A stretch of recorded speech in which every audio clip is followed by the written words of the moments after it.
মাৰক মাৰকচোন আৰু সিহঁতে গ্ৰুপক দেখাই দিম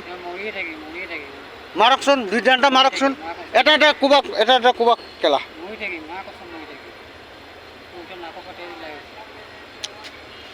কেলা চুৰ কৰবা আহাৰ কেলা তহঁতে কৰিবি না চুৰ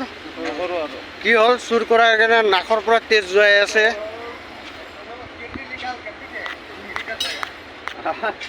চা তহঁতে কিডনী বিক্ৰী কৰাৰ কথা কৈ আছে ইয়াৰ বুকটো ফালি দিম মই ফালি মেলি ইয়াৰ বস্তুটো ওলাই দিম इसका किडनी में कोई नहीं लेगा हॉस्पिटल में ये तो ड्रग्स वाला है ये सब ड्रग्स वाला है सब क्या है ये सब ड्रग्स वाला है তোৰ क्या काम में কেলা किसी का काम পুলিচ আহি আছে ৰ না মেইন কথা হ'ল গাড়ী বস্তু চুৰি কৰাটো মেইন দিগদাৰ মেইন হ'ল গাড়ী বস্তু চুৰি কৰাটো তহঁতক ৰড লৈ যাওঁতে কোনো মানুহ একো কোৱা নাছিলে